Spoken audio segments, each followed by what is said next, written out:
Cresswell is on it. 5 minutes from the thing, for the break. Benrahma. Oh, it's Declan Rice. Oh, but I think that's also offside. We've had 3 goals now disallowed. However, this one counts. This one counts. That's the goal that could give West Ham the Europa Conference League. Or does it?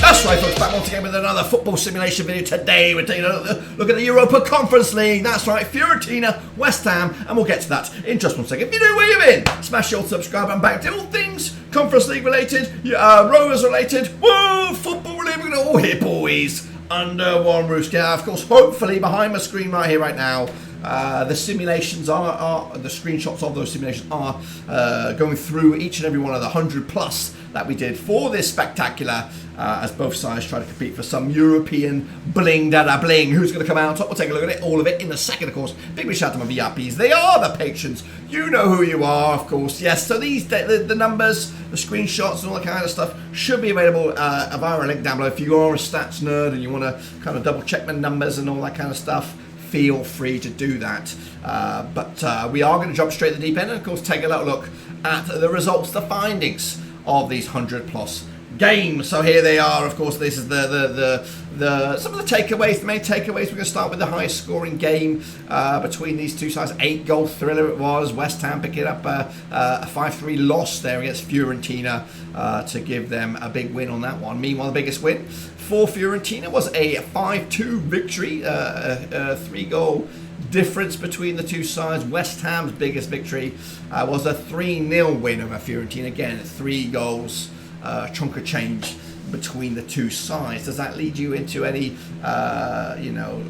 understanding of where this is going to go, this simulation? Well, you don't have to wait too far, because we're going to jump straight in the deep end and have a little look at what it is. Of course, this is the graphic that's going to give you the real indication of what's going to go on in this Conference League final between two decently sized clubs. You could have had no disrespect to the other teams that played in this Conference League, whether it is in September or whether it is here back in February or wherever. It's a decent final, and I think it's very even between the two sides. Heading into this, both sides, I think West Ham are on a good bit of form right now, ending the season strongly in England. Fiorentina doing as well, mid-top out in Serie A as well. So these two clubs should be a good contest between the two sides. But let's take a look at what the supercomputer thought over the course of the simulations. Well, here it is. Close your eyes. 55 wins went in favour of Fiorentina, 47 went in favour of West Ham. Now, I try to find some light in the tunnel for every team that comes out of the simulation, whether it is the main one, which is this, and of course, as you see, it is going in favour of Fiorentina, but maybe there is some other positives we can take away for West Ham fans heading into this. Now, that is, at the end of the day, 55 out of the 102 went in favour of Fiorentina, 47 went in favour of West Ham. But let's try and find some positives for the Hammers on this one. What's happened between the games that ended after 90 minutes? Well, again, still favouring Fiorentina. 38 of those 55 wins came within the 90. Just 29 wins for West Ham within the 90. And again, 67 of the 102 ended after 90 minutes. What about games that went into extra time? Well, still no good news for West Ham. I'm hoping there is somewhere. Maybe we'll find something. Again, I can't promise it, because I'm looking at these numbers pretty much for the first time as you have. I may have glanced at them, but I've never really soaked them up. But in extra time, games that went to extra time, Fiorentina won 10 of them, West Ham won 7 of them, 17 of them went the extra 30 minutes. What about penalties? Well, there you have it. That's the stat. That's the stat you want to see. And actually, it's a little bit more beefier than it can at first look.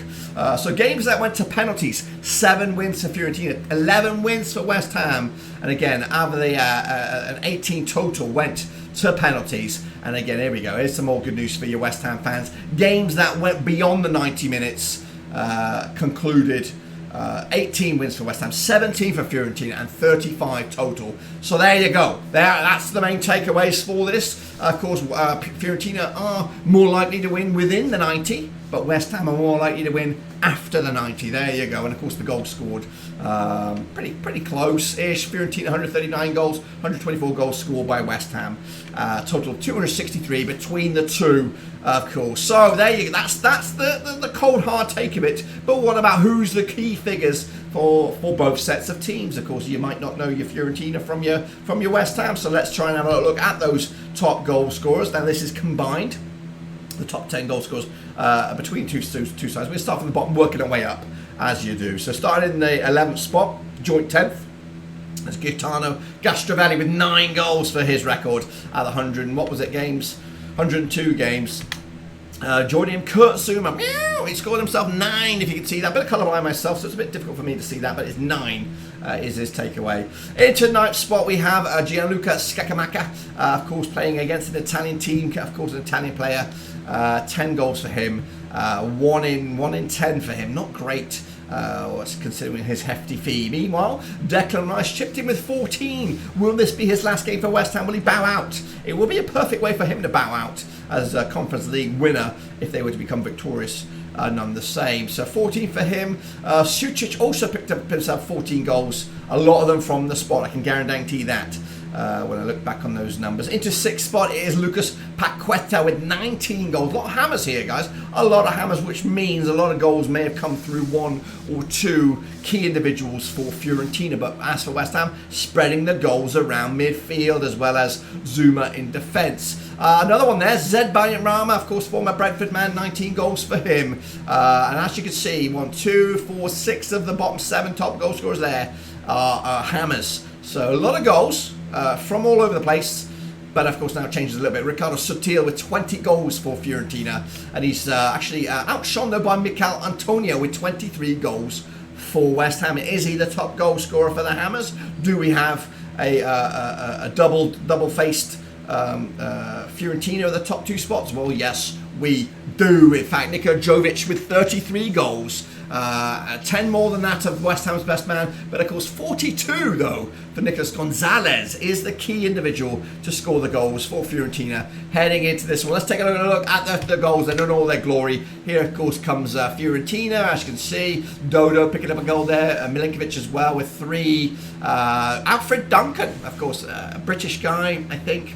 Got himself 4 goals there, so well done to him. But the main man, of course, Nicolas Gonzalez with 42. Very, very good. What about West Ham then? Coming at you right here right now. Emerson Palmieri with a goal. Just a 1-own goal. Axel Armstrong Upco Flex with a goal. A couple of goals there, really. Cresswell with 4. Kufal as well.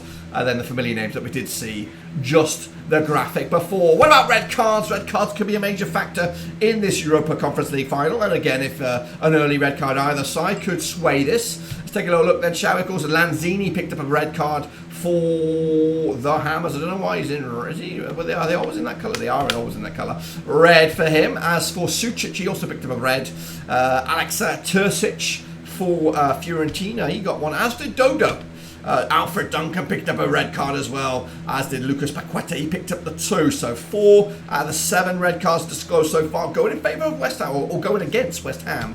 They are joined though by Sufrin Anababat, who picked up 2 out of the 5 for Fiorentina. So who is the top man? Who's the most likely to have a bit of red mist coming at you at the Conference League final? Well, it is Nikola Milinkovic, picking up 3 there. So 3, 5, 6, 7, 8 red cards there for Fiorentina. Just 4 for West Ham. Not really doing them any favours, really, heading into this big one. But, of course, what is the main takeaway here? Well, the main takeaway is this. It is a 1-0, more likely, according to the supercomputer, a 1-0 win for Fiorentina over West Ham at the Conference League final. 15 times I saw that scoreline come up on the old graphics there. So that's a good portion of the 101. But what about me? What's my main takeaway on this one? Again, I'm going to have my own video, the Conference League final prediction video, is coming on the channel this week, so make sure you check that out. I will bear this in mind. I'll bear the supercomputer's own thoughts, but I'll also take a look at the bookies and look at the form, look at the situations, of course, and how they got there. All that kind of stuff will be revealed